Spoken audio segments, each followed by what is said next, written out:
This is the world where elements of virtual reality have merged with reality. Numerous individuals have gained new professions and skills. Consequently, countless dungeons, ruins, and even mysterious realms have emerged, and within them, monsters existed.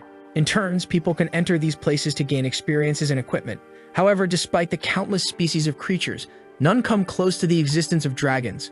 They are mysterious and rare, but primarily as powerful as deities. In the realm of dragons of the third school, someone knocks on the board, indicating that orientation for the awakening day is about to begin. The teacher warns that this will affect not only their entrance to university, but also all future success. Although the outcome of the ceremony is determined by luck, everyone there must have confidence. Basically, it's telling them to be a bunch of deluded individuals. In the background, we see a rather emo-looking guy, so we already know he's probably the protagonist. In front of him is the paper to fill out the aptitude test. He's excited. The day has finally arrived. His name is Lu Fan, a person who was transmigrated to this world 3 years ago. After some time in this world, he discovered that there are 3 types of classes here. There are combat classes, such as warriors, mages, and archers. They are the ones who can go to the realms and obtain rare equipment, and thus they are the classes most desired by people. Then there are professions like enchanters and alchemists, those who make life easier for explorers and assist them in some way. And finally, there are classes like cooks and miners, which comprise the majority of people and can only survive on the minimum wage they receive. His aunt named Han Ki has been supporting him in school, sustaining them both with a bread shop. She takes care of him without worrying about herself, even though she is only 8 years older. To survive in this world and help his aunt, he needs to awaken a combat profession.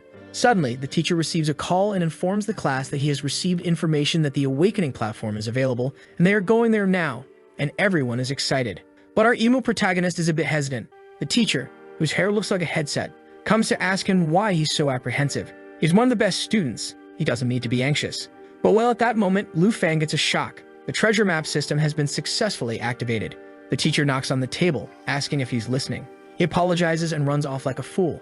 He's all excited as he goes downstairs. He has finally received the system. It doesn't make sense for someone to be sent to another world just to suffer. He has no idea what this system does. But now the boy knows that something good awaits him. He's eager to get to the ceremony and awaken his profession soon. All the students gather in front of the principal. Lu Fan passes through the crowd, where everyone is talking about being anxious to awaken a class profession and make millions. Gandalf announces that the ceremony is about to begin and that the priest over there will assist them this year. Looking at the priest, Lu Fan realizes that the guy has a dominant aura. The system gives him the first function, the Eye of Analysis. As he looks at the priest, an interface with his face appears, and he clicks. Profession, level 29 priest with the ability to awaken professions. He gets a shock when he sees that the guy is worth 5 million. Gandalf tells everyone to be quiet. Everyone falls silent immediately, and he announces that the names called are to come up there. While Lu Fan is thinking that even if his aunt worked her whole life, she wouldn't be able to earn all of that. The first name called is Zhang Tao, and people seem to recognize him as one of the best students. With colorful hair and 2 meters tall, we know he's going to be trouble for our protagonist. The girls are in love, saying they love the guy. The priest begins the process using awakening spells. Zhang seems confident. A golden fireball begins to appear in front with some inscriptions. People recognize this awakening as being from a pyromancer or someone who uses fire abilities. He seems comfortable with the warm ball in his hand, and people are impressed with his ability. Seeing this, Lu Fan thinks that if he can also awaken a combat class, he can say goodbye to poverty. A kid awakens as a herbalist and says he'll continue his family's steps. However, a huge buff guy awakens as a tailor and isn't happy. The skinny guy awakens as a miner. I guess fate wants him to become muscular. Seeing this, Lu Fan realizes that only a minority awakens the combat profession. After the awakening ceremony, he returns home. He checks the system and sees that he awakened as a dragon tamer. Opinions were divided on this class since it's very difficult to tame a dragon. It's a strong class, but difficult to take advantage of. It's already extremely rare to encounter a dragon, let alone tame one. Gandalf told Lu Fan that he didn't need to worry. It was a difficult class, but it had infinite potential. Maybe he could find a dragon subspecies like a lizard, but Lu Fan knew the only way for him to be strong with this profession was with a dragon. Otherwise, it made no sense. The subspecies were just ferocious lizards, nothing compared to a true dragon. In the last 800 years of Dragon Kingdom history, some tamers have appeared, but someone who truly tamed a dragon never existed. No matter how strong a human is in front of a dragon, they are nothing but ants. Lu Fan knows that dreaming of taming a true dragon is too distant a dream. The worst part is that without a tamed dragon, he can't evolve or awaken his abilities. He has been working so hard to provide a better life for his aunt, but now with this class, it won't be so easy. He realizes he's in front of his house and hadn't even noticed that the way passed because he's so worried. He hesitates a bit at the door and enters, greeting his aunt, who obviously is in delight with the food she makes. She makes warm little bread rolls and throws two to our protagonist. She grabs his hand, saying she's sure today was the most fantastic day of his life. Sitting at the table, she asks what profession he awakened. Poor aunt doesn't know that, in fact, there's a failure in front of her. He didn't even get to say anything when she already says it's okay if it's not a combat profession. She was actually worried he would go out to fight every day, but he yells that's not the case. In fact, he managed to become a dragon tamer. The only problem is that he doesn't do anything without a dragon. She smiles and tells him it doesn't matter if he's a dragon tamer without a dragon. It shows how strong he is. She puts his head back on the warm and delicious bread rolls and says that if he goes to school, she'll keep supporting him. And if he doesn't want to, he can stay here in the aunt's shop taking care of her warm little bread rolls, with her.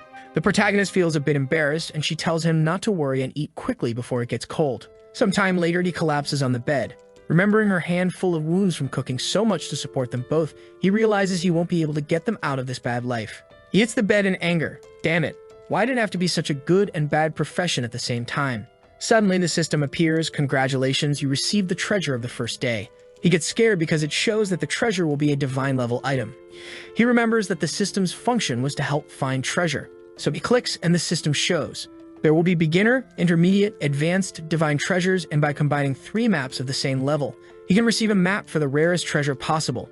Every day you will receive a treasure map corresponding to his profession.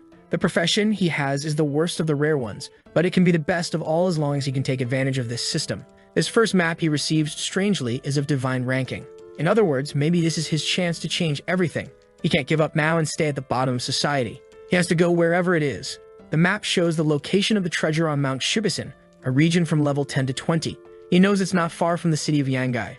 If he catches the last subway, he can get there by tomorrow. So the night passes, and the most dangerous aunt of all stories wakes up as always very healthy. She sees there's a letter on the table and realizes Lu Fan has left. He's already on the bus, and he told her not to worry that he's headed to Mount Shibusen. This might be his only chance to change his fate as a dragon tamer. She doesn't need to worry. He'll be back soon, ensuring they have a good life. Our protagonist arrives at the mountain, and suddenly someone bumps into him. A 16-meter buff guy and a girl with pink hair say hello. Another person touches his shoulder. A not-so-suspicious old man asks if he wants to go with them. Lu Fan says no. He knows very well. These guys are dungeon bandits. And the girl with pink hair says he's cute and should go with her to do some sticky and warm things. Lu Fan knows these guys must be stealing materials from everyone who arrives in this place, so dealing with him will be too easy for them. Lu Fan prepares himself, knowing something bad is coming. Once again, the guys ask if he wants to go with them. Lu Fan turns around, saying he already said no, he's fine. The old man says he doesn't understand the rules of the wilderness, and that the dangers at night are greater than he imagines. Lu Fan knows that without any power, he can't get into any conflict, so he tells the guys he's a summoner, and if anything happens, he'll summon some creatures and be fine. The guys seem a bit impressed, and the old man says it seems they don't need to worry, so they leave. But the girl whispers in his ear seems empty. He walks around looking from bush to bush, and he finds a creature that looks like a horse with a human face and horn. They are passive, but if they get angry, he'll be in trouble. He wanted to avoid this path, but he has no choice.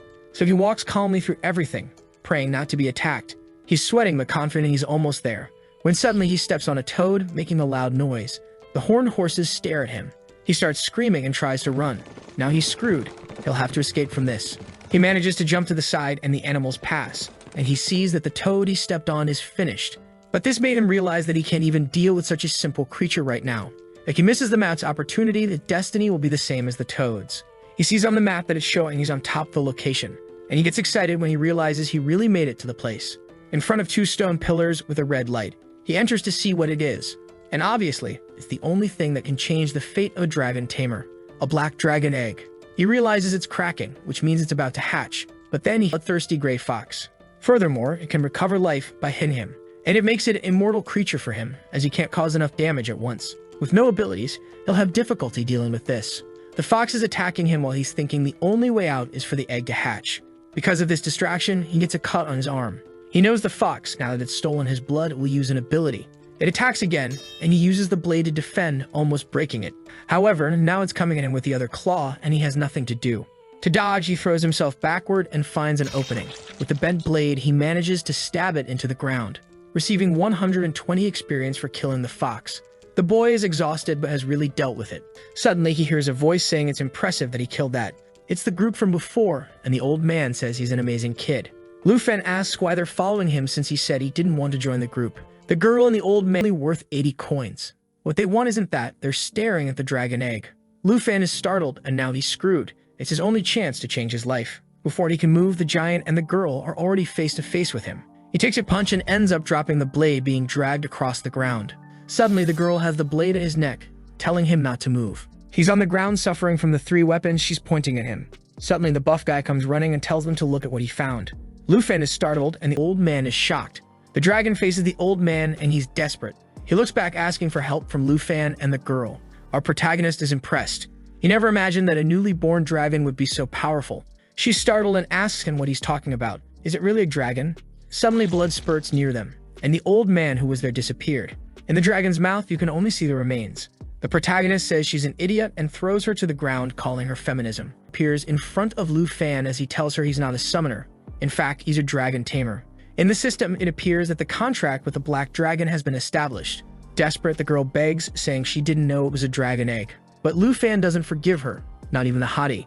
So he commands the dragon to attack since she's a bandit. Blood spurts, and a while later, he's resting with his little dragon. While he's applying some bandages, the dragon is looking into his backpack.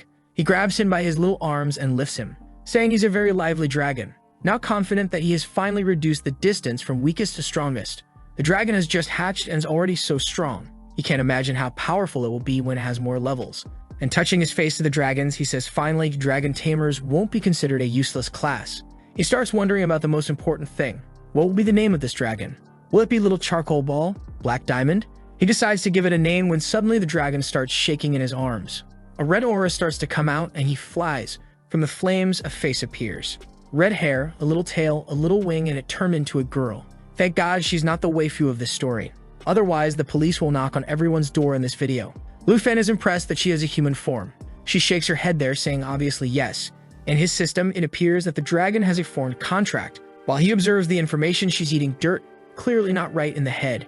He receives some skills like, for example, a buff for the dragon and a claw strike. Her attributes at level 1 are much higher than some humans at level 20. Not to mention that the power of the bloodline doubles his stats just for making the contract. This is proof of the strength of dragons, truly one of the strongest classes. Observing her, he realizes that even though she now has a human form, she still acts like a complete dragon, and he's wondering what name to give. He says since she was born just before dawn, her name will be Xioi. Petting her, he thinks that this was dangerous but well worth it. Now it's time to hunt to fill her belly. Now that he's received this opportunity, he has to strengthen himself to the maximum until university starts. With her by his side, the dream of entering the best educational institution became possible. They were walking when they noticed something. Upon looking, they noticed a herd coming. It was a group of hyenas without level, and Lufan knew it was much more dangerous than that gray fox. Suddenly, smoke rises and Xiaowei goes to the skies. He realizes she wants to take the lead, and if that's the case, this mountain is no longer a danger to him. She jumps, filling her belly with air, and throws a barrage of fire, and experience reigns for the two. With one of her abilities, he gained a level and she gained 2. The boy is impressed with the sweep he made. He then tells her it's not even worth wasting time with these little things. While he keeps gaining experience, he's looking at a cave, saying there's something waiting for them. A paw hits the ground and 3 lion heads appear. With the most original name of all, this is a 3-headed lion, a level 25 boss. Lufan knows that normally a giant group would be needed to hunt this, but now that he's with Xiaowei, there's no need to fear. The lion suddenly roars, increasing his power. It starts to cast a fireball spell that takes some time to activate. Lufan warns Xiaowei they need to interrupt this skill. She activates a power of flames around her while Lufan is advancing. Seeing all this madness coming, the lion is even afraid. Lufan is already on top of Xiaowei, who is turned back into a dragon form, and uses a jaw attack to bite his head. With this, they interrupt the skill, and Lufan takes advantage to attack, giving a precise blow right on top of the head. With that, the lion falls to the ground. He realizes the beast died way too easily. Not to mention he's already up to level 14 and she's up to level 9. Also, the system's cooldown just reset, so he's going to receive another treasure map.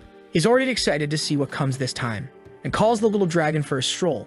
In a part of the depths of the Kabaxin Mountains, the girl with blue hair tells the knight that the opportunity is very good and they can't let it pass. The knight named Sunji responds that to enter the realm of fortune they need at least 5 people. The girl named Kai, who has the profession of Heart's Bandit, says that even with her agility, this journey will take a day. However, the girl carrying a staff explains that these realms appear once every 24 hours and are extremely rare. She is Kitten Shu and her profession is a mystery. Sunji tells her not to worry, with so much skill, she will get into a good college and receive many resources. But suddenly, he hears something and the 3 turn around. It's Lufan saying they don't need to be scared, he's just passing by. Sunji sees in his clothes and says that an adventurer of that level shouldn't be there, it's dangerous. But Kim Kyu touches the knight's hand, talks to Lufin, introducing herself and making an offer. She invites him to join the group to enter the fruitful realm without even needing to do anything and still receive 100,000 coins at the end. Lufin seems to recognize this name of the fruitful realm and asks if she really will give 100,000 coins. She says yes, and that he doesn't need to worry. The only thing they want is a few more people to close the group. They are already 4 people, meaning that Knight, who wasn't introduced, is garbage and will die, and Sunji tells him to come quickly. But Lufin says he's not interested in money, but in participating as a member. The 3 turn somewhat startled. The Hearts Bandit asks if he really wants to compete based on performance, meaning whoever does more gets more items, and Lufin agrees. Kim Chu knows they are level 20 and this boy seems very weak. What's he going to do? He'll end up with nothing. But since they need him, she accepts and says it'll be very good to cooperate. With that, they shake hands and the deal is sealed. She warns that it's time to enter, while Lufin is letting Shoei rest to only use her when really necessary. With that, they enter the realm through the portal. This is the realm of intermediate level lamentation and hard difficulty.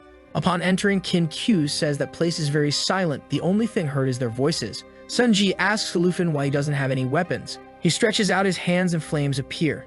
From the inventory, he takes out a dragon blade he received from the second map. Seeing the blade, Sunji says it's amazing. He thought he was trash, but is he a transfer student by any chance? Suddenly, the ground explodes with a hand coming out and decaying level 15 zombies appear. Shojia, the fighter who will definitely die, rushes forward with the advanced ability.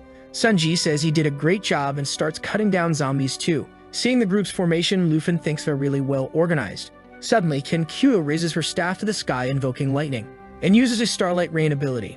This ability not only strengthens allies but also damages undead creatures. She then tells Lufin she has a secret class, the Light Mage. She not only can heal, but also cause damage. Suddenly, the ground trembles and Lufin knows some kind of elite boss is going to appear. A hand explodes a wall and now there are bloodthirsty zombies. Sunji tells the bandit to protect the mage and our protagonist, while he's going to advance with the warrior I'm waiting to die. He jumps and delivers a vertical cut right on the zombie's shoulder, and his friend delivers a blow right in the middle of the zombie. But he's trying to remove the blade and it's not coming back. The creature's flesh is holding the blade. These creatures can drain the life of anyone they damage with the poison they have. What we were all waiting for is finally going to happen, and this guy whose name I don't even know is going to die. Sunji ends up having to let go of his blade too, which gets stuck in the zombie's shoulder. He pushes the extra to the extra, warning the bandit to help in the front line. But Lufin says it's not necessary. Already with the blade in hand and red eye, he says he'll handle it. The zombie is coming towards Lufin and Sunji is going to try to save him. But he takes a look and drives the dragon blade right into the zombie's chest. They are startled and Lufin is cutting everyone. No one there believes it and Kin is blushing. The poor knight doesn't even know what to say. Lufin hands back the sword saying they can now move forward. Sunji wants to know his level. It's impossible for someone who just awakened to be so strong. The protagonist says he's a level 14 student who came here to take the big exam. There's no reason for him to lie. Healing the guy, Kin Kyu says then they are the same age, while thinking that the level 14 boy is stronger than the level 28 knight. But suddenly a bloody zombie appears next to her. The bandit goes in to steal a heart and shoot an arrow, but suddenly Lufin passes by her side and stabs the zombie in the chest. He pulls out the blade and the creature is all destroyed on the wall, warning that now the creatures will only get stronger and stronger. He's going to walk in the front line, and does anyone have a problem with that? Everyone is silent and doesn't even know what to respond. Kim Kyu smiles saying it's fine. She counts on him and the knight in the front line while she helps the others. Our boy says she can call him Lufin. And now let's go deeper. The group is trailing behind him, and it seems they've heard about a certain dragon tamer who recently appeared. However, Kim Kyu is confused because the dragon tamer class was supposed to be the weakest. Another bloody zombie falls to the ground. They have arrived at the central village. Lufin knows that Kim Kyu's healing magic can't remove the poison that's been applied to the guy. Suddenly, Kair, the bandit in this case, says she feels something strange. Underneath them is a pile of debris and some zombies are coming from behind. The poison guy tries to warn that there's something coming from behind. He falls to the ground and Kim Kyu rushes to help, but there's a red light on his back. They hear a sound and turn to see a zombie with steel skin.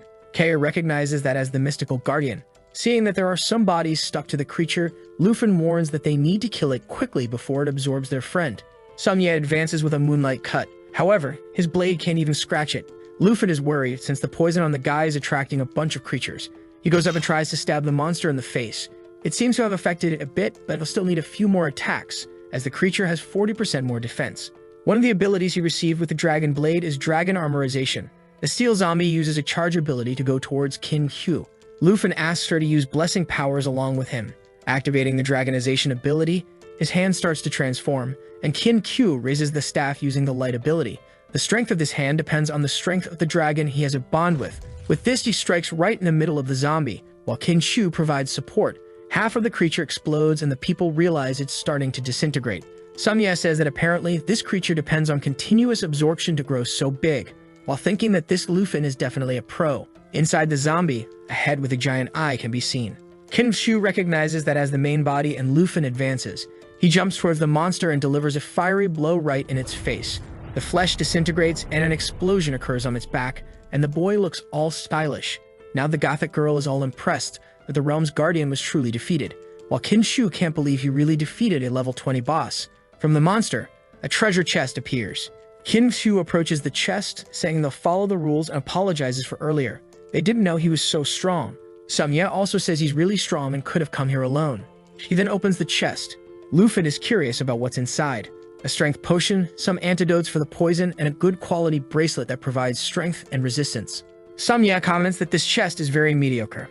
Lufin agrees it should have been much better for a realm like this. Qin Hu hands him the best item, the bracelet, since he did more than everyone else. He equips it, receiving new stats. While she's thinking, the portal still hasn't appeared. The bandit says they need to look around then. Lufin then notices something and tells them to pay attention. In his system, it shows that Zom is a woman with long hair. The monster is a level 25 Morning Spectre with difficulty. At that moment, they recognize it as the true final boss. Samye once again asks them to stay behind while he tries to defend. The hand is coming to attack, and he tells everyone to move back immediately. While he defends against the creature, he tells Lufin to keep up the offense. Lufin advances, thinking that only he can deal with this since everyone else is struggling to defend themselves. Seeing the woman in the middle, he's sure that hitting her is the only way to kill this creature, but suddenly she screams. The ability she emits reduces everyone's stats by 20%. She slams a tentacle on the ground and Lufin manages to dodge. He takes advantage of it to land with both feet and leaps towards her. The monster seems startled and Qin Hu warns him to watch out for the chains. Suddenly, he's whipped by them, and the monster screams that they're grouped, sending an attack their way. The guy who was lying on the ground just 10 seconds ago gets up and defends, while a hand is going towards Lufin. Suddenly, an arrow hits right in the middle of the hand, and he realizes that even though they're struggling, the group is still trying to help him. He grabs one of the chains and uses it as a foothold to launch himself towards the creature, and he cuts through all the tentacles that were hindering them.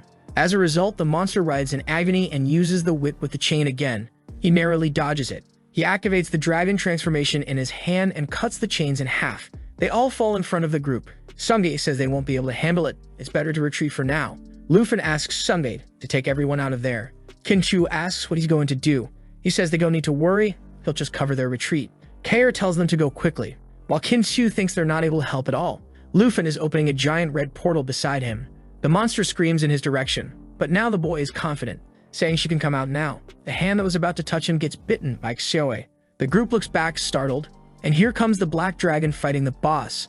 They can't believe a child actually summoned a giant dragon, which is easily cutting through the boss's hands. The boss is writhing in pain and tries to send a chain attack, but Xiaowei easily passes through it, cutting the chains and the boss, which falls into the water without having done anything. The group is in disbelief that he killed a boss so quickly, while Qin Hu realizes he really is the rumored guy, the dragon tamer Lufin. 300 years ago, someone says she was born there and was raised under the church's protection to avoid any kind of danger, until the plague destroyed everything. Bodies piled up in the lakes with not enough graves. She desperately wanted to save everyone, so she prayed every day. But in the end, she became a hot goth, a cruel witch of darkness. She couldn't save the people, so she summoned the spirits of the dead so people could say goodbye. But the church that had sheltered her for so long accused her of causing the plague. They chained her up and dragged her through the streets. Thrown into the lake, all she wanted was to save everyone, or at least allow them to say goodbye. She did nothing wrong, and that was the story of the Morning Spectre. While the group wonders how Lufin can summon a dragon, he's asking when they're going to leave that realm. But the portal hasn't opened yet, so that means the boss hasn't died yet. The lake starts to bubble, and suddenly an explosion occurs, sending a wave towards everyone, with a monster appearing in the middle of it, evolving from a Morning Spectre to a Vengeful Spectre, which not only gave her new abilities but also greatly increased her stats. The soft-hearted bandit was trembling, unable to believe it, and the boss warned that no one would escape from there, and launched a water attack. Xiaowei has an effect that prevents her from receiving debuffs, so she defended Lufin. However, the bubble that exploded from Kair's lair trapped her in a water trap. Sunji tried to help her get free, but it was immune to physical damage. Trapped, she apologized to Kin Q, who said it was okay. She fell to her knees, saying it was all her fault for insisting on coming to this realm. Lufen asked if she was going to give up so easily. She explained that the boss was immune to physical attacks and only she had magic attacks, but she was too weak. The vengeful boss sends a hand attack towards Shoei, which can cause instant death or apply a debuff. Due to immunity, nothing happens, and Lufen warns that his dragon can handle it. Kerr says that even though he's a dragon tamer, the level difference is still too great. The boss was preparing to attack again when Lufen said that dragons are incomparable. Shoei easily nullified all the effects the boss applied, and her stats increased when Lufen activated the dragon's inspiration. And immediately after, he activated the lava flame. The barrage of fire hit the boss's face, causing it to melt in front of them. No one could believe what was happening as the boss was falling apart. Suddenly, she exploded, emanating an aura that would awaken all the bodies within that realm. A chest appeared, and Shoei's and Lufen's levels increased. Sunji got excited, saying he could finally see the portal, but behind them, several creatures were rising. Suddenly, Shoei flew past them, and with her flame attack, she swept the entire field. They recognized her as the giant dragon, and Lufen said her name was Shoei, and these monsters were nothing but toys to her. And he turns around, saying it's better to worry about the rewards. He says that according to the rules, he will choose first and asks if anyone objects, and obviously, no one says anything. So he opens the chest, which emits a light. Inside, there's an excellent quality sacred light staff, a twilight cloak also of excellent quality, a morning ring of rare quality, and what Lufen chose was a class change scroll. It allows someone without a hidden class to have a chance to advance to a higher class. Kim Chu said it didn't make sense. That wasn't the best item he could take. He could take the rest for himself. But Lufen said it was okay. This is the item he wants, and these equipment items suit them more. She goes to the chest all greedy, saying that if it weren't for him, they would have died. And because of that, she offers him the ring. Lufen says if that's the case, he'll accept it then. And with that, the group is ready to return. While Kim Chu wonders what other secrets he holds. 4 hours later, he returned home, and this auntie came to be cute, throwing bread at his face. He told her to wait a little longer. He's still dirty and needs to take a shower. But suddenly, she started crying, saying she was worried and hugged the boy. He apologizes for leaving only a note, and says it won't happen again. He pets her all sweetly, telling her to stop crying. This aunt is a dangerous national wish that. I've seen less passionate couples than those two. She pets Joey, saying she's impressed that this cute girl really is a dragon. Lufen wants to give the scroll to his aunt while she's petting Shoei. He says that if she gets a better profession, she won't need to keep the store anymore. But she says it's too valuable and doesn't want to accept it. Why doesn't he sell it for money? But he shows the boy's bank account, which is already becoming a millionaire, saying he doesn't need that. She asks him to explain where he got it, and he says it was all a reward from the dungeon he participated in. He hands the scroll to her and tells her to make good use of it. When she opens it, it starts to emit a blue aura and her hair starts to float. Guys, this scroll activates a lot of nice things. He asks if she felt anything. She says it worked and her class has advanced to chef with enchantments. Sometime later, Ixioe gorged herself on all the little bread rolls. That night, Ken Q was questioned by someone about the boy who was the dragon tamer. She explained that due to her recklessness, almost everyone died. It was lucky he was there and saved them. The blonde guy asked if she didn't tell anyone about the dragon. She said she didn't tell anyone because she promised him she wouldn't tell anyone except the Kim family. The guy's name was Kim Shanghai, and he said she did a good job. Since it's dangerous for people to know that information, she calls him dad and says he saved everyone. What's he thinking of doing? Is he not thinking of getting that dragon? Dad laughs, saying he's not that kind of person and she should worry about how she's going to thank him. She says she gave him 100,000, but she doesn't think it was enough, and her dad tells her to give him a purple card. Kim Chu asks if her dad doesn't want to go since he's so curious about him. Dad says it would really be good to meet the dragon tamer, but he has something to do tomorrow morning. The princess of the Taiji kingdom is going to study in the city of Zhengai. Of course, there had to be a princess in a Chinese work. They just arrived in the city and were hungry. So they went to the aunt who has the biggest bread rolls in town. The aunt came to greet them and said they were closed today. The princess said it was strange. She thought it was around here. When the aunt asked who they were, she was thrown to the ground. Let's join forces and kill this guy who hit the aunt. The princess asked her if she knew someone named Lufen. The protagonist came down the stairs asking if they were looking for him, but he was shocked when he saw that scene. His aunt had been beaten, and the princess was saying it stank there. Lufen went to talk to his aunt asking if she was okay, and the princess said she came to see him. Lufen turned around and asked who they were. The guys introduced themselves as Princess Jinzu and the guy is Kwai Hante. She said she had an incredible opportunity for him. Lufen was curious about this opportunity.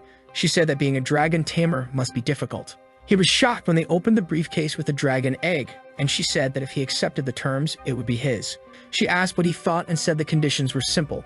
You would only have to be her absolute slave and never disobey any order. Thank God we don't have to worry about the FBI because he'll probably beat her. Confidently, she says that this is the reward she received and it's the only dragon egg in the world. She asks why he isn't responding. He must be impressed with this incredible dragon egg. However, our protagonist is a bit disappointed. Compared to Xiaoei's egg, this one is very weak.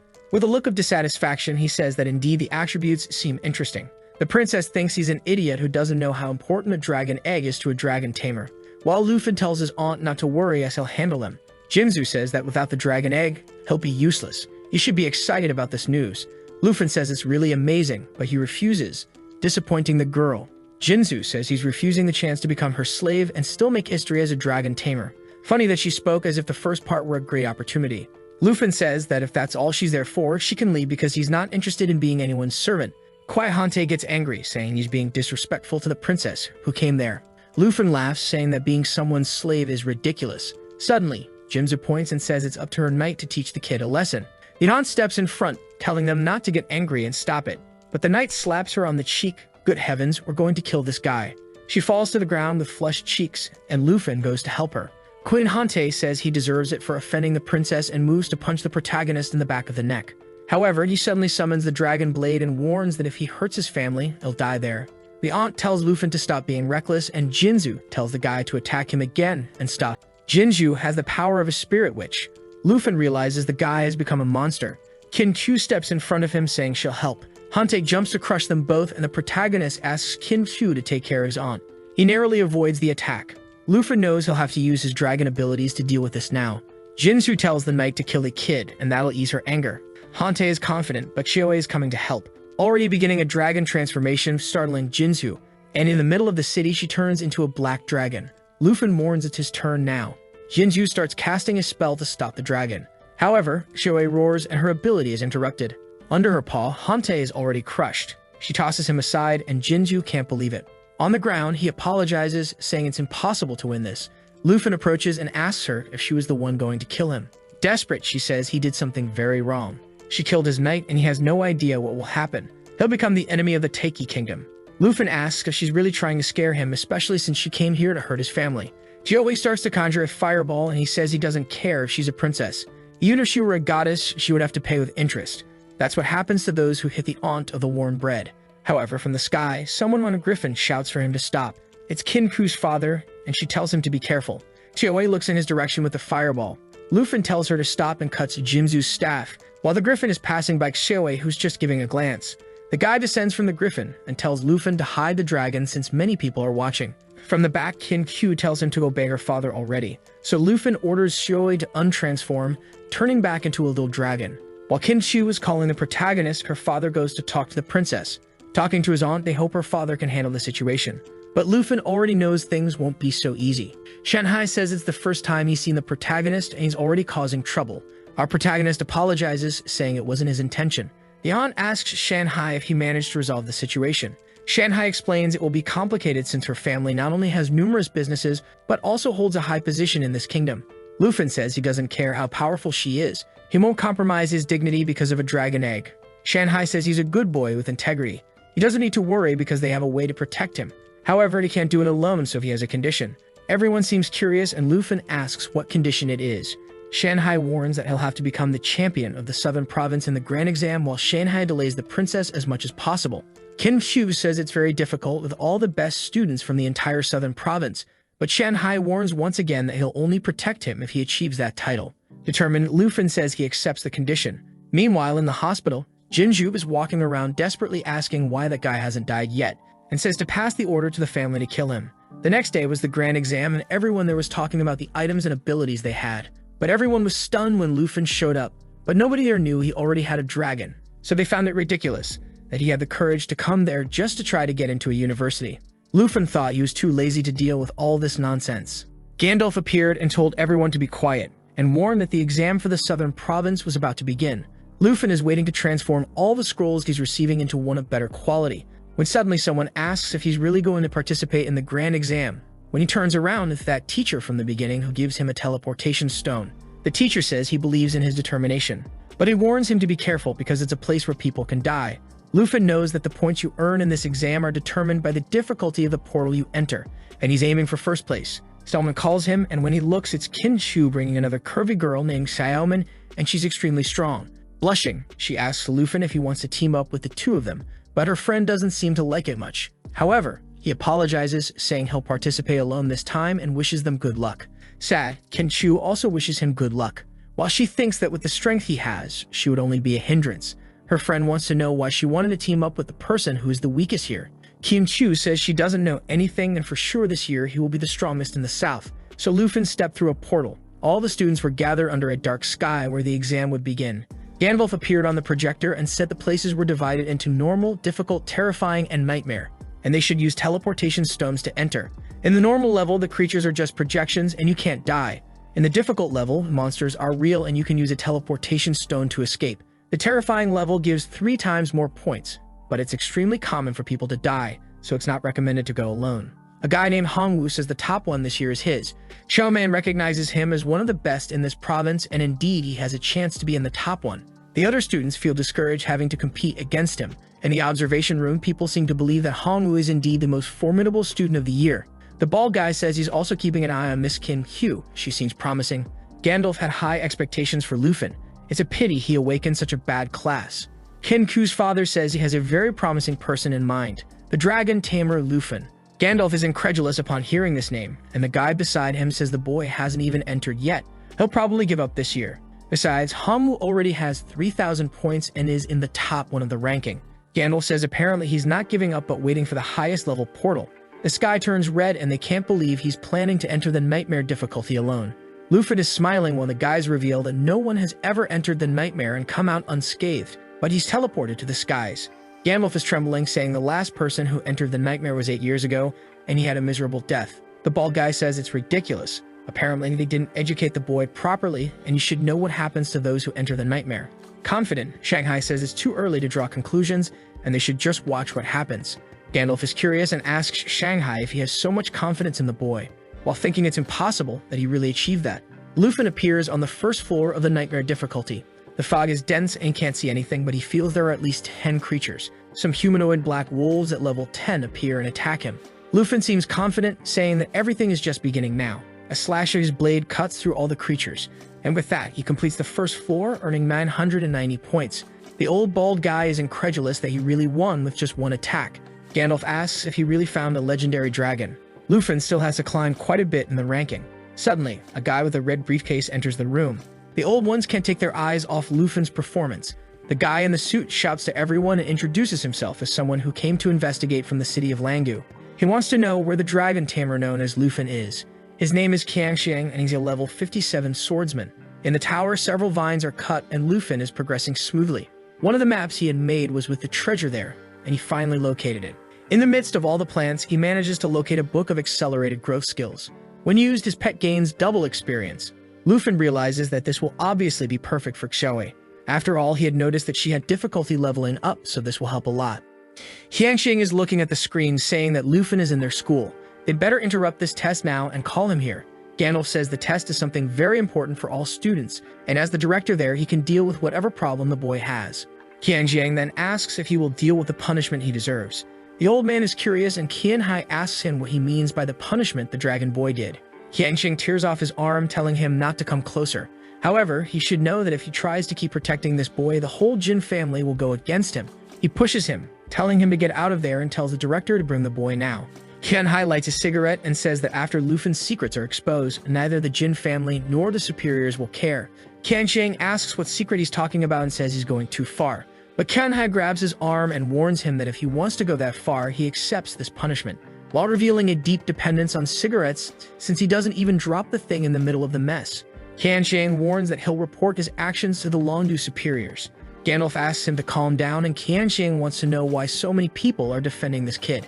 Qianhai says they just need to watch, and soon they'll find out why the Jin family will become insignificant.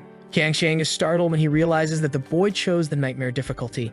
In the challenge, Lufin says he wanted to see how far he could get without Xiaowei's help, because with her passive, he has twice the stats of someone at level 15.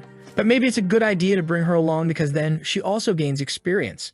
The old ones are discussing because he defeated the creatures with one attack, when suddenly they hear a roar and Lufin summons Xiaowei. They can't believe it, and she already prepares to attack with her claw. Kyunhai says he's seen it once, but seeing it again is still terrifying. She strikes the wall, shattering everything. Kyunhai says now everyone has seen the secret.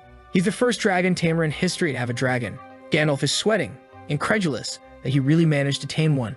On the second floor, everything was burned, and he passed easily by cutting through. The guys say it's unbelievable. If this kid gets stronger alone, he'll be able to challenge an entire country. He's already on the 13th floor with 58,000 points. Easily, the duo is defeating everything and manages to complete another floor. Gandalf says it's not just the power of the dragon. The boy also seems to have incredible strength. He has at least over 100 points in each attribute. Hyunhai asks Xiang if he really wants to challenge the boy. Book responds, saying that now it's explained where he got so much confidence. And then he says to just send a video of Lufan's performance to that professor. Marcus Tu Jing. Lufan is already on the 20th floor of the nightmare.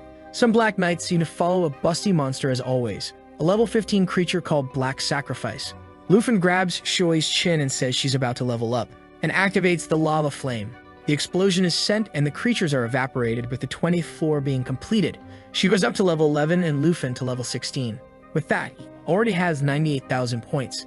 Do you remember that the last chapter ended with Lufan and Shoi inside the dungeon? He had just ordered her to set everyone on fire, and we saw that he was in first place in the ranking with 90,000 points. 1 hour later, during the fear challenge on the 50th floor, a muscular guy was exhausted, thinking that this year's challenge was really perverse. However, he was sure that the only person who had a chance to beat him was that girl, Kinkyu. Since she was in a team and would earn only half the points, he was confident that this year he would be the top one. He was already shouting to the heavens, asking if everyone outside was watching his incredible performance. Obviously, they weren't, my friend. They were watching our protagonist. They commented that he was also reaching level 50, and there they believed he wouldn't be able to go much faster. However, our boy was confident because Xiao Yi had received a shape-shifting ability. She got a baby dragon form, a girl form, a giant flaming dragon form, and an end-of-the-world form. Suddenly, they both felt the ground tremble as stone ogres emerged from it. They were 3 giant level 20 amethysts, and the elders were sure he wouldn't get past them. While the other elders wondered why they didn't have a guy as good as Lufan in their school, the golem roared and went to punch Lufan.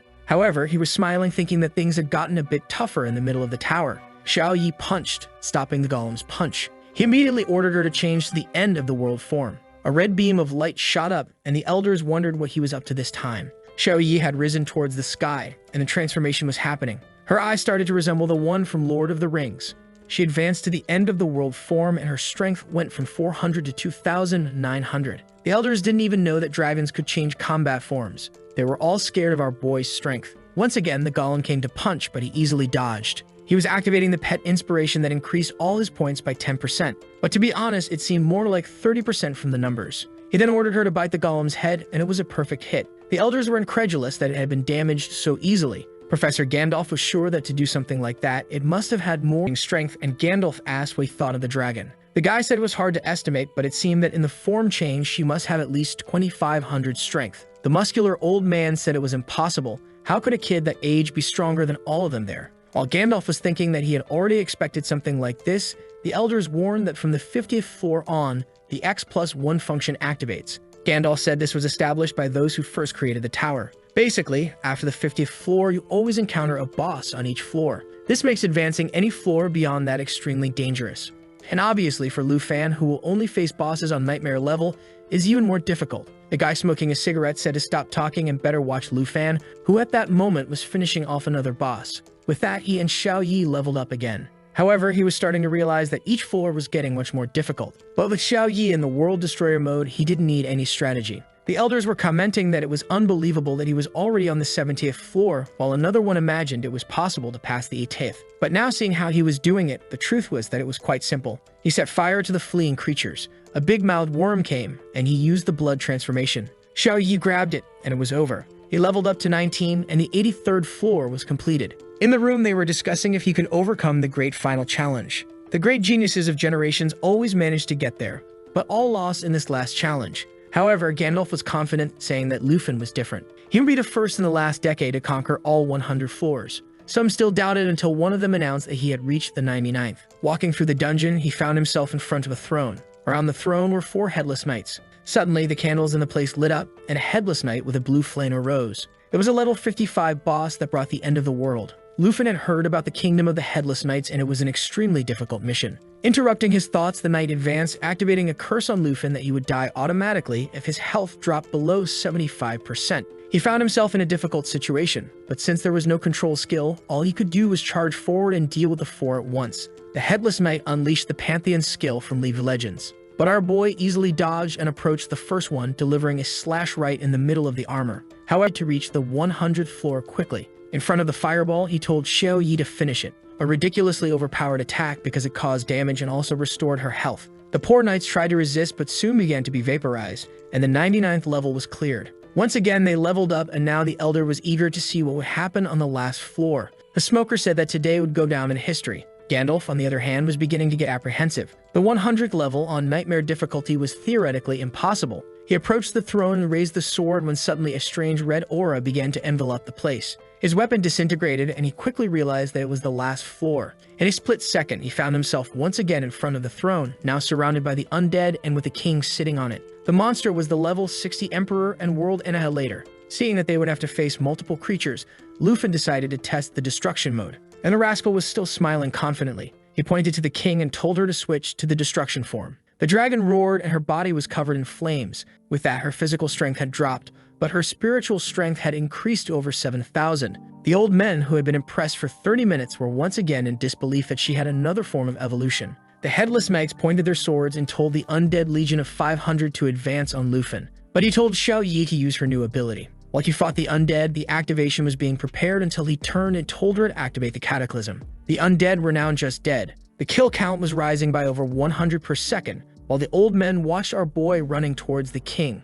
The Headless Knights leaped at him to try to stop him, but he suddenly started breakdancing to dodge. He called Xiao Yi, and now only 37 undead were left, once again activating the Cataclysm, and the old men were once again in disbelief. While the top two had 75,000 points, Lufin was already nearing 1 million. They knew very well that the reward for scoring that many points would be no small thing. Lufin called out to the boss, who said he was an ignoramus. Now the army had only the boss alive. Lufin told Xiao Yi to be prepared. The monster swung a sword, and Lufin used his dragon claws to defend, activating an ability that made her flap her wings and create 2 fire cyclones. The boss retreated, realizing there was something strange about his strength. This was because Lufin was using the poor boss was now surrounded by about 20 fire tornadoes. The king retreated to near the throne, but Lufin appeared instantly from within the flames, landing a hit squarely in the chest and pinning him to the throne. With that, she leveled up to 17 and our boy to 22, and the monster counter had reached 0. Now the elders just wanted to know what this kid was going to receive, while the rascal only wanted to go home to eat his aunt's cooking.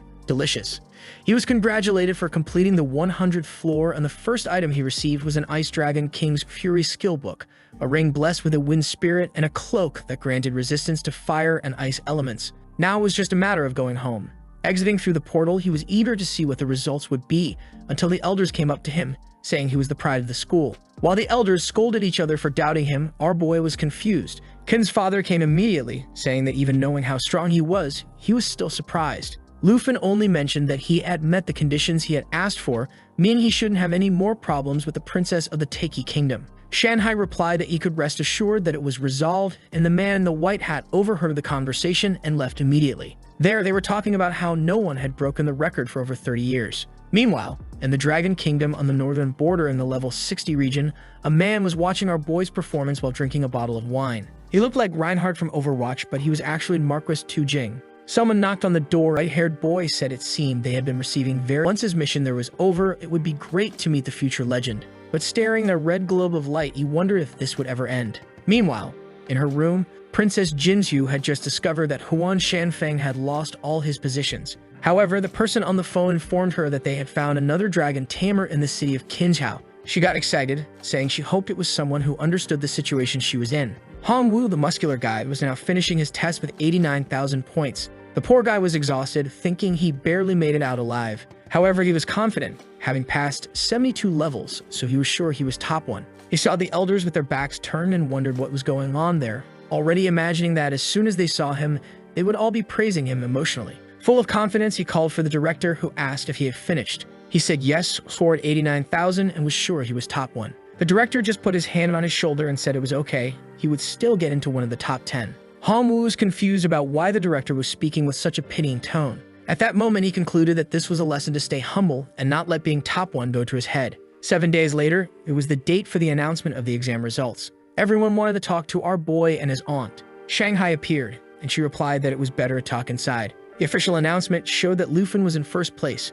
but the number of points was confidential. Shanghai then announced that the government had also sent some special rewards: a book of the Blue Dragon's Roar that granted a thunder ability, a bottle of lightning potion that increased damage by 20%, green wind armor that reduced damage received by 30%, and boots with arrow wings that provided a teleport ability with a 30-second cooldown. Lufin was happy. Having an ability exclusive to mages just in the boots was already incredible. Ken Chu entered the house saying that the 10 directors of each of the top universities were calling them for an interview. Lufin was impressed since the announcement had just been made. Shanghai told him to get used to this treatment, but then whispered that his results were being kept confidential to avoid attacks from other nations, as was the case with the princess. Lufin thanked him and said he wanted to meet the person who did this for him in person. The man replied that there was no need to rush because he would soon meet them. Kyun Shu then handed him a card saying it was a gift of thanks. Seeing it was a purple card, he knew it was worth 10 million coins, though they had agreed on only 100,000. Shanghai asked him to accept it as a thank you for saving Kin Ku's team.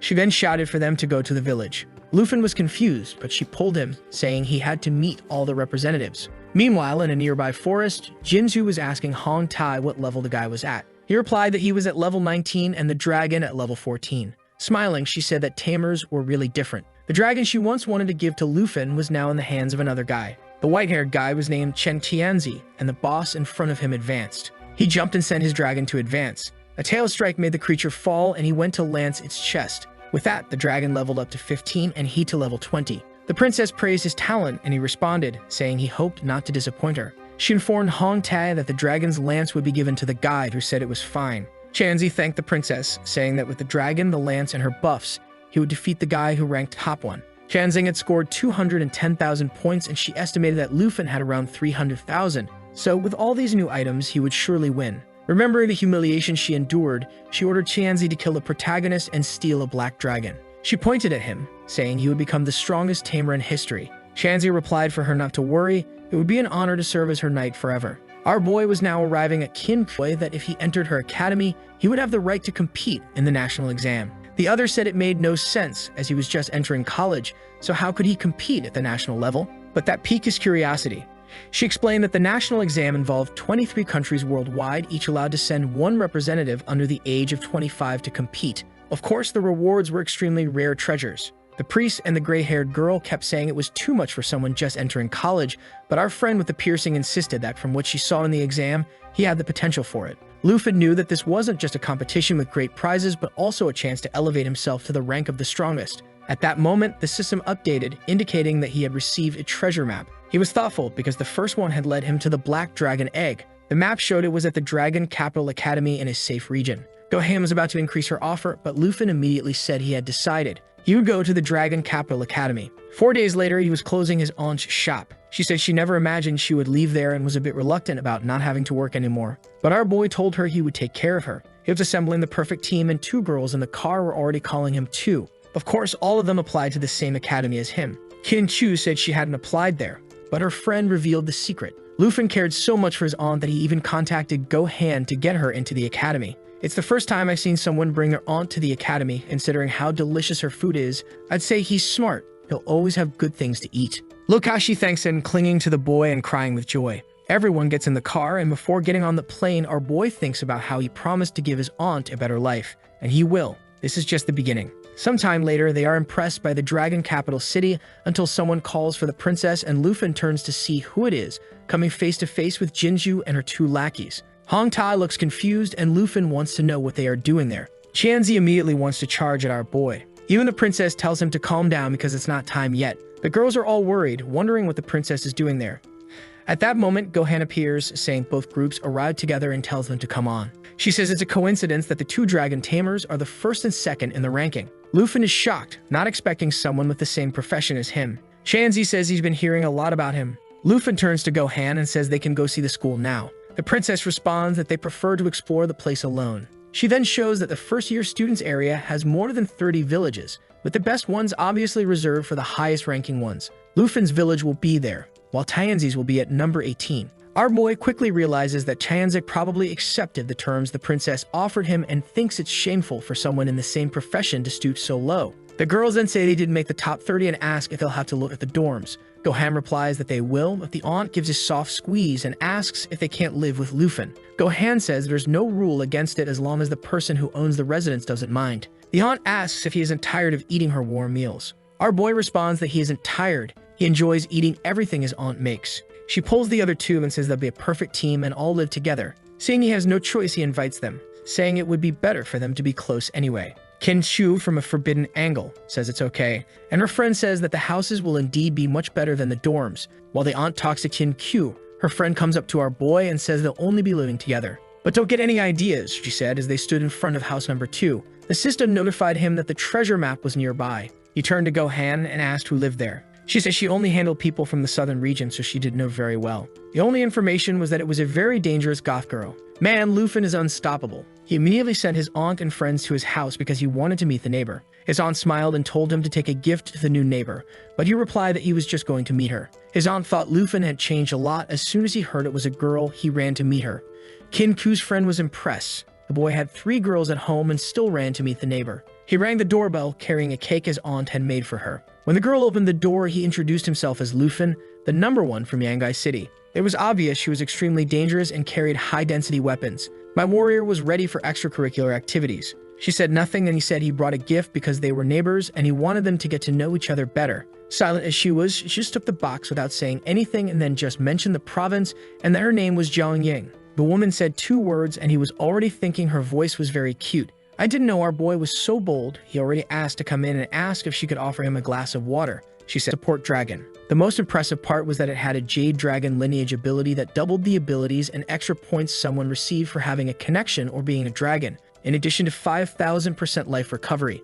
This would not only double his strength, but probably also Xiao Yi's since she was connected to him. Doing the math, he got excited, realizing that Xiao Yi would reach almost 12,000 spirit points. She was happily playing with the dragon. Additionally, she had an equipment assimilation ability that allowed her to absorb any item. Luffy had no idea how strong she would become or in what form. While he was thinking of a name, the dragon bit Xiao Yi. In a stroke for creativity, he named it Xiao Fei. He picked it up and gently stroked its wing. The next day, walking around the campus, they discussed how his aunt, being in the like profession class, didn't need to attend the ceremony. The girls asked why it was so noisy in his room the previous night. When he was about to explain, someone called out to them. They were actually calling for the 2 girls who felt embarrassed when the guys said they would enter any dungeon with them, that it would be great to die alongside such beauties. They assumed the boy next to them wasn't their boyfriend. This scene seemed just for the artist to draw the girls as the scene shifted to the moment they entered the ceremony hall. Xiaoman and Kin Q's friend had to sit in the back because they didn't have special professions. Meanwhile, the muscular guy who came in second was staring at Luffy. He remembered him as the martial artist from the entrance exam, seething while our boy smiled. He remembered very well the shame he had felt because of the damn protagonist. While Xiaoman invited Kin Chu for being able to sit next to Luffy, it revealed her feelings towards him. Something caught our boy's attention. It was the incredibly powerful goth girl in the chair staring right at him. Kin Chu asked who she was and he said she was the neighbor from number 2. She was impressed, noting that the girl was both very strong and very beautiful. The guys in the back were getting increasingly angry with Luffy and the bastard surrounded by beauties. Then the director ordered everyone to shut up. His name was Zhao Sheming, and he was also the Combat Academy's professor. He said he didn't like idle chatter, so he just informed them they would receive some cards. These would function as credentials and shopping cards within the academy. Points, which were basically the currency there, would be stored on these cards. Points could be used to access secret realms, buy weapons, and even potions. The initial amount present on the card represented their ranking position. One of them complained that in easier provinces, weaker people topped the rankings, but the director assured them that everything had been taken into account for the calculation of the amounts. Luffy understood these were the Academy's funds. The director explained that in a month, everything would be recalculated. He also mentioned that the top 30 in that place had access to the blue class, where they would receive various privileges including secret abilities and realms that only they could enter. People realized that staying in the top 30 was very important as it not only got them their own village but also entry into the blue class. The director then warned that being in the blue class also had its disadvantages. Any student could challenge someone from the blue class to steal their place in that position. If the blue class person lost, they were obliged to give up everything they had. Additionally, no blue class member could refuse challenges. He announced that for this first month, the top 30 from the exam would be the blue class, and the first and most important place belonged to the dragon tamer from the southern province, Luffy. People were commenting again about that bastard surrounded by women and still being top 1. Others noted that his test videos were completely private. At that moment, Chanzi said that if the princess asked, he would finish off Luffy. She replied that it was fine, there was no need to rush. Meanwhile, Kim Q expressed her insecurity, noting that what the director did would make everyone hunt him down. After the ceremony ended, they were leaving the auditorium and our boy was eager to activate his new dragon. He mentioned that they should enter a secret realm when someone called out to him. It was Hong Woo who obviously wanted a challenge. Everyone was apprehensive since the announcement had just been made. Lu Fan asked if he was sure and Hong Yu told him to stop stalling, noting that the director had said those in the top 30 couldn't refuse any challenges. Hong Yu thought our boy had passed by summoning various weak dragons. If that were the case, you could just take him out before the summons and win. With no choice, Lu Fan accepted and Hong Yu placed 200 points on the bet. Considering that being top 1 with 1.2 million and having received 13,200 points were significant for the guy. From the corner, the princess and her group were eager to see how Lu Fan would perform. Hong Yu started the count from 1 to 3 while Xiaomin seemed insecure. Qin Shu told her to relax because she hadn't yet seen Lu Fan in action. The professors were also curious. As the count reached 1, Qin Q said now she would understand who Lu Fan was. Hong Yu leaped towards him, activating a punch with accumulated Kai. Strangely, our boy vanished into thin air. The guy realized it was a teleportation ability from second-class mages, but the boy was a dragon tamer. Lu Fan appeared behind him and told him to come on, asking if that was all he could do. Hong Yu concentrated energy into both hands, saying that he was asking to die and launch a series of palm attacks. But our boy advanced, dodging easily. The fool was confident, thinking that as long as the boy didn't summon a dragon, he would win. Suddenly, Lu Fan was about to kick him in the chest. He activated his shield, sure that someone with less than 280 points of strength couldn't break it. Of course, the shield was broken in the middle. The poor guy spat tomato sauce as he was thrown to the ground. Even Lu Fan was disappointed, wondering how someone could lose so easily. The crowd was asking where the dragon tamer's dragon was. Our boy approached, saying he didn't even try hard and that losing like that was ridiculous. Seeing it was the forest of poisonous spiders, a good auction, she agreed. He smiled and everyone seemed excited because now the team was finally complete. When he went to pay the entry points, she said it wasn't necessary. She swiped her card, showing 8,744 points. Holy smokes, that meant she must have scored at least 800,000. This dense girl could almost be the protagonist of the story. Soon, the 4 of them appeared inside the spider realm. Facing the forest, Lu Fan said it was time to hit the like button to help Mamoru make more juicy content for his viewers, activate the cheeky little bell, and I'm out.